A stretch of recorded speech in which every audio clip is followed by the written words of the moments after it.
Tasaday. The discovery of the Tasaday, a Stone Age people dwelling deep in the Philippines, tropical rainforest of southern Mindanao. Tasaday is a small community of only 26 people who have no knowledge of the outside world, including the farming village about 2.5 miles downstream from their cave. They were considered the world's most primitive people. The Tasaday ate only wild foods found in their forest, avoid roots, wild bananas, grubs, berries, and crabs and frogs, fish by hand from small streams. They live in caves, use stone axes, wore tiny leaf G-strings, and ate only wild foods.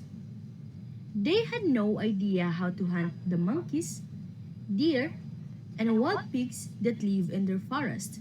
They also lack ceramics, fabric, metal, art, dwellings, weapon, and dogs.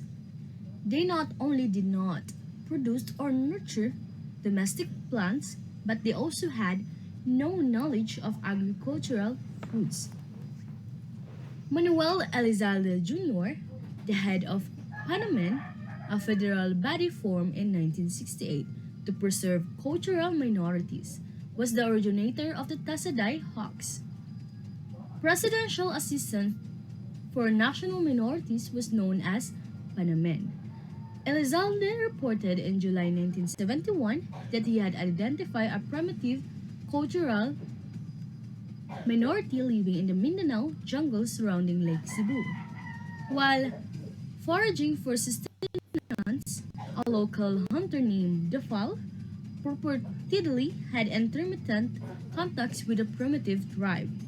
According to the official government version, a hunter called Defal came across the Tasaday while trapping in Mindanao's South Cotabato. They live like a caveman and unaware that there were other people on the globe. The Tasadays were portrayed as noble savages whose technology was limited to crude implements. They were portrayed by Elizalde as kind, nature loving individuals. This propaganda was taken up by National Geographic, which titled its feature story, The Gentle Tasaday, the Stone Age People in the Philippine Rainforest. In the 1970s, the gentle Tasaday were thought to be hunting and gathering tribe that live in caves and had no knowledge of agriculture. They were said to live as humans did during the Stone Age, and American media, particularly National Geographic, circulated and popularized stories and fantasies about them, including the fact that they didn't know the word for war. For example, to give an idea of what life must have been like in the past, they were remembered as figures of a raw lost and essence of a peaceful, authentic existence discovered in the middle of the Cold War and toward the end of the Vietnam War in order to save that aside died from the contamination of modernity, technology stations of modernity, fallen state Elizalde and Marcos clothes of access to the day that and this act of what Renato called imperialist nostalgia that the Tasaday perceived from the ravages of modernizations. The Tasaday of the Philippines are an ethno-linguistic subgroup of a neighboring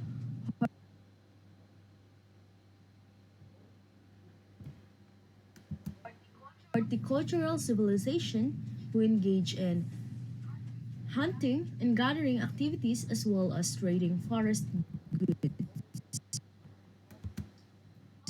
However, anthropological studies do not have long-term evidence of the Tasadai's political and familial connections. Historical linguistics has shed some light on this foraging people discovering.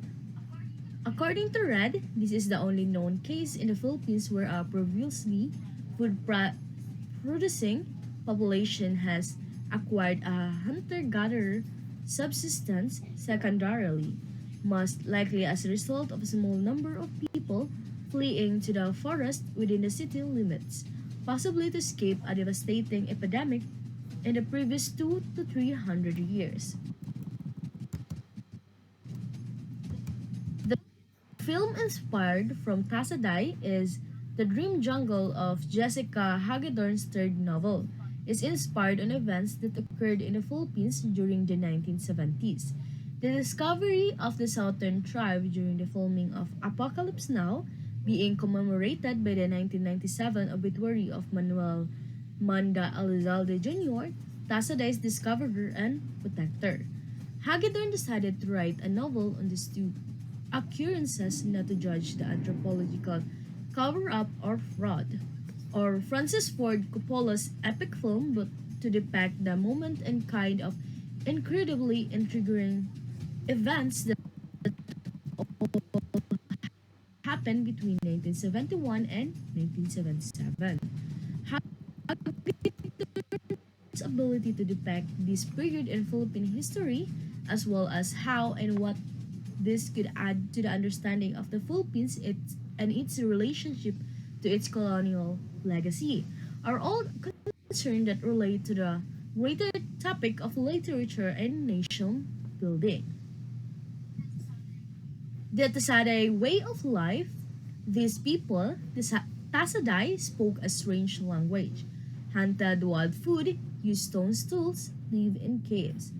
The Guardian summarized current observations of these isolated locals in 2003 and used gentle persuasion to bring things to a conclusion. Their basic meal was the wild yam, a root vegetable, spiced with grubs and small fish and wild bananas for pudding. According to the economist, by rubbing sticks together, they generated fire.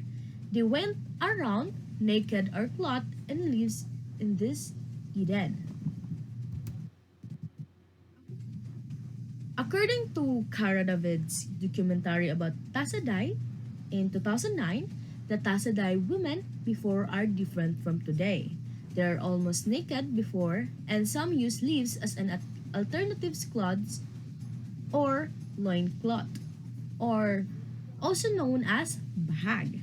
Unmarried women sleep in the smallest cave so that they would not be disturbed, and in the right side of the cave is where married women who have older children lived, while married women who have a younger child live in the left side of the cave. Archaeologists, on the other hand, didn't take long to smell a rat. When the Marcos administration was overthrown in February 1986 by the People Power Revolution, Elizalde lost control of visits to the Tasaday. The autocratic government's restriction on what researchers could and could not do on the ground were lifted. In March 1986, Swiss journalists Oswald Eaton and Joey Lozano snuck into the region and discovered the Tasaday living in ruins and wearing conventional clothes. The German magazine Stern dispatched reporters the next week, who spotted the Tasaday wearing leaves once more, but this time with textile clothing underneath. These individuals, who are believed the number in the hundreds, were only found by modern man this summer.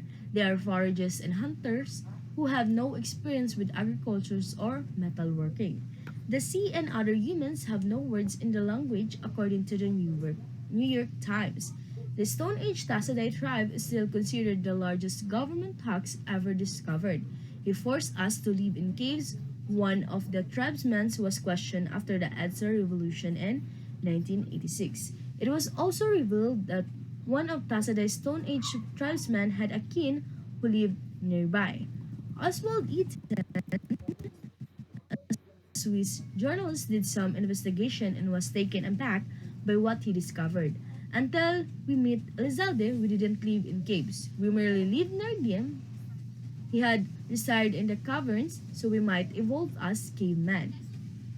A Tasaday man told Eaton, until Elizalde came into the scene, the Tasaday resided in the highlands and were farmers, according to Eaton's sources. Before he came, we farmed and lived in cabins on the opposite side of the mountain.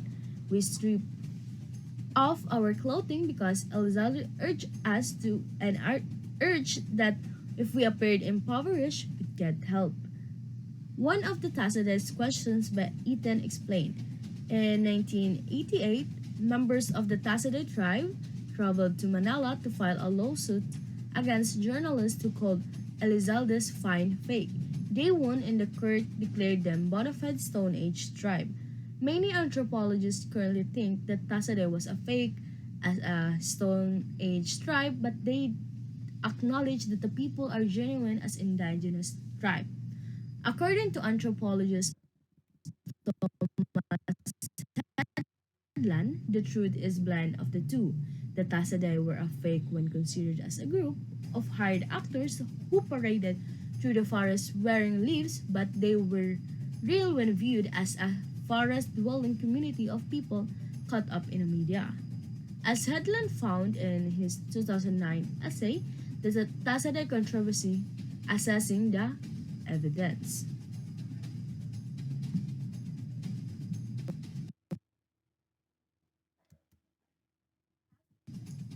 Tasaday may be fake and was still questionable if the Tasaday were a Stone Age tribe, an intricate public relations hoax, or a media frenzy eager to construct the story for its own economic gain, or all of the three. They may not have concrete evidence of their identity as a tribe, but they should be given a chance as it now part of our history. It is sad to think that people easily discarded and thrown words upon them in the most hateful way without leaning their ears for them. The Saday people are Filipino people, so people in the Philippines should be the number one to protect them at